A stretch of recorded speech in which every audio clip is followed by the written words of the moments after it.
আসসালামু আলাইকুম। নতুন আরেকটা ভিডিও নিয়ে আসলাম এমএস ওয়ার্ড ফাইলে। আজকে আপনাদেরকে এই লোগোটা করে দেখাবো। আমার graphics embroidery design YouTube channel এবং ফেসবুক পেজে আমি বেসিক কিছু সফটওয়্যারের ধারণা দেওয়ার চেষ্টা করেছি, যেমন Adobe Illustrator, Photoshop, word file, embroidery design welcome 9 basic কিছু ধারণা দিছি। এখন আমি অ্যাডভান্স লেভেলের টিউটোরিয়াল দেওয়া শুরু করছি। আজকেই প্রথম, আগামীতে আরো নতুন নতুন অ্যাডভান্স লেভেলের ভিডিও আসবো। Illustrator, word file, Photoshop, PowerPoint, embroidery design. যারা নতুন আসছেন অবশ্যই চ্যানেলটিকে সাবস্ক্রাইব করে পাশে থাকবেন, আর যারা অলরেডি সাবস্ক্রাইব করেছেন থ্যাংক ইউ সো মাচ। আর ভিডিওটা দেখে যদি আপনাদের কোনো উপকার হয় তো অবশ্যই একটা লাইক করবেন, আর যাতে অন্যজন শিখতে পারে ভিডিওটা শেয়ার করে দিবেন। ধৈর্য সহকারে ভিডিওটা দেখেন, আপনি অনেক কিছু শিখতে পারবেন। আমি প্রতিদিন একটা করে ভিডিও দেওয়ার চেষ্টা করি এক একটা সফটওয়্যার উপরে। তো আজকে ওয়ার্ড ফাইলের একটা এই লোগোটা করে দেখাবো। তো আমি একটা নতুন ডকুমেন্ট নেই, এটা আমি ক্লোজ করে দিই, একটা নিউ ফাইল নেই।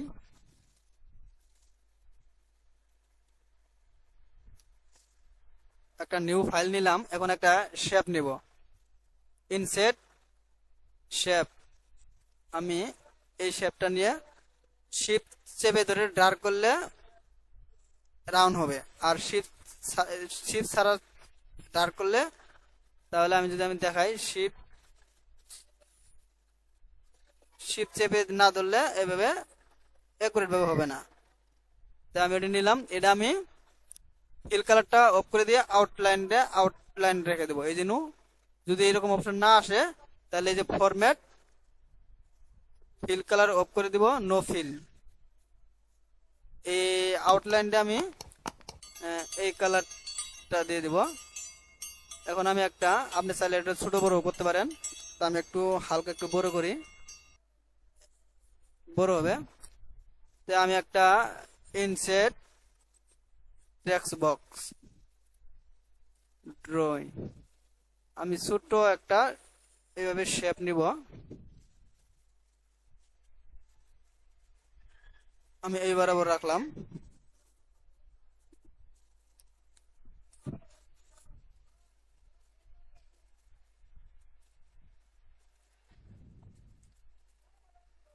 এইভাবে থাক। এখন যদি আমি একটু জুম করি,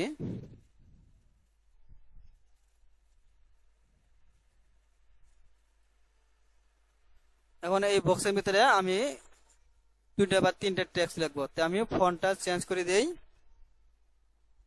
আমি এই ফন্টটা নিয়ে লিখবো GED গ্রাফিক্স। পুরোটাই সিলেক্ট করে আমি ফন্টটা বাড়িয়ে দেব।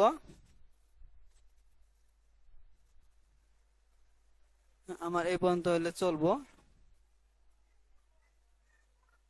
এটা আমি অ্যালাইন করে দেব মাঝ বরাবর।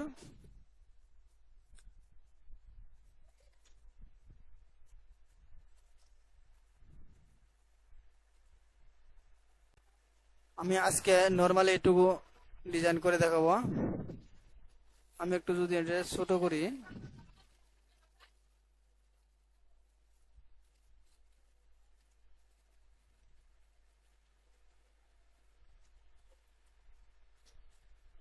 আমি এটা আউটলাইনটা আমি অফ করে দিব, ফরম্যাট, আউটলাইন, নো আউটলাইন। এখন এই কালারটা আমি চেঞ্জ করে দিব। আপনি চাইলে এটা গ্রেডিয়েন্ট কালার ব্যবহার করতে পারেন।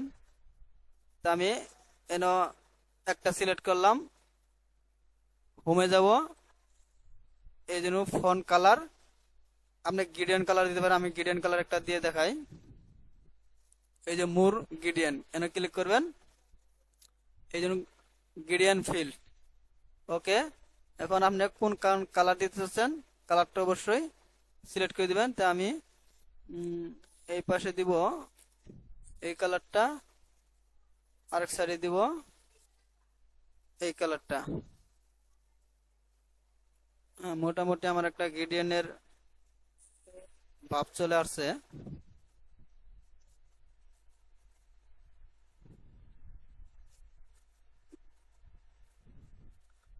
আমি সেম ভাবে এটাও গ্রেডিয়েন্ট কালার দিয়ে দিব।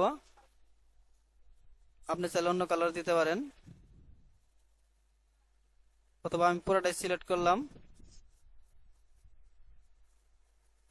ফন্ট গ্রেডিয়েন্ট, মোর গ্রেডিয়েন্ট যেটা আছে ওটি আমি দিয়ে দিব। ওকে, এখন আমি এই শেপটা আমি আরেকটা ডুপ্লিকেট করব।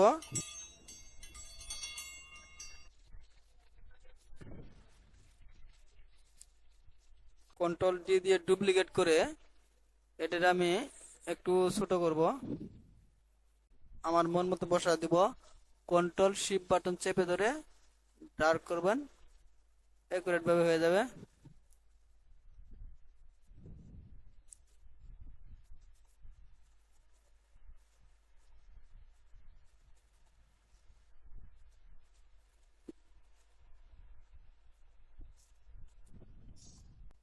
সুন্দরভাবে মিলিয়ে নেবেন। এখন যদি আমি এইভাবেও রাখতে পারি, আমি আরেকটা শেপ নেই, এই শেপটা নিলাম।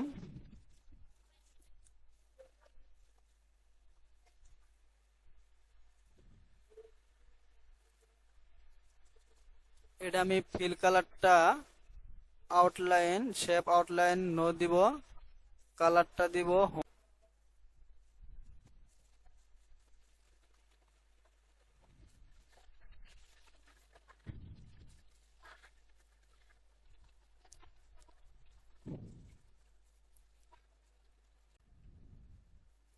আমি সেম এটা কন্ট্রোল ডি দিয়ে ডুপ্লিকেট করব এবং এটা ডার্ক কইরা এই জায়গায় নিয়ে আসবো।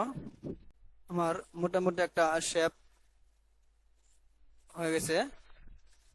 এখন আমি চাইলে না আর কিছু লিখতে পারি। আমি যদি এই জায়গায় লিখি গ্রাফিক্স এমব্রয়ডারি ডিজাইন, আমি আরো কিছু লেখলে লিখতে পারবো। তো আমি আজকে আপাতত আমি এইটুকু দেখাইলাম। আগামীতে আরো নতুন নতুন অ্যাডভান্স লেভেলের ভিডিও আসতেছে, তো অবশ্যই চ্যানেলটিকে সাবস্ক্রাইব করে পাশে থাকবেন। আর ভিডিওটি যদি ভালো লাগে অবশ্যই শেয়ার করবেন, যাতে অন্যজন দেখে শিখতে পারে। তো আমি যদি এটা যদি একটু সেভ করি, পিডিএফ ফাইলে সেভ করি দেখাই, ফাইল সেভ এস, এটা তো ওয়ার্ড ফাইল। আমি যদি এটা পিডিএফ ফাইল, আর অবশ্যই যদি ওয়ার্ড ফাইলে সেভ করতে চান তাহলে এই যে ওয়ার্ড 97 2003 ডকুমেন্ট, এই জায়গায় যদি ওয়ার্ড ফাইলে সেভ করতে চান এটি সেভ করবেন। তাহলে কি সুবিধা হবে, আপনার যে কোনো সফটওয়্যারে এই ডকুমেন্টটা ওপেন হবে। যেমন আমার এটা সফটওয়্যার হচ্ছে 2012 সফটওয়্যার, এটা যদি সেভ করি 2007 সালে যে সফটওয়্যারটা এর মধ্যেও ওপেন হবে। আর 2016 সালে যদি চান ওরও ওপেন হবে। এখন যদি আমি যদি এটা 2012 সালে যে ওপেন করি, অনেক সময় কি আছে 2007 সালে যে সফটওয়্যারটা আছে ওল্ড ভার্সনের সফটওয়্যারগুলো সাপোর্ট দিবে না। তো এটা যে আমি পিডিএফ ফাইলে সেভ করি, এই যে পিডিএফ, এটা দিয়ে আমি এটা নাম দিব টেস্ট অথবা নিউ দিয়ে নিউ 1A দিয়ে আমি ডেস্কটপে সেভ করব। এটা আমি ক্লোজ করে দেই।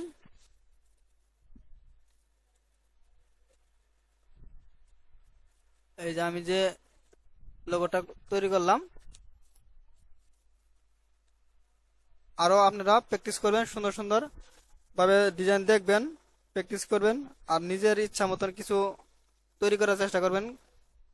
এগুলো বানাতে বানাতে দেখবেন যে আপনি অনেক সময় এই অপশনগুলা দেখতে পারবেন, তখন আপনার ইচ্ছা মতো আপনার ডিজাইন তৈরি করতে পারবেন, যদি খালি একবার শেপগুলা বুঝতে পারেন। তো ভিডিওটি দেখার জন্য থ্যাংক ইউ সো মাচ।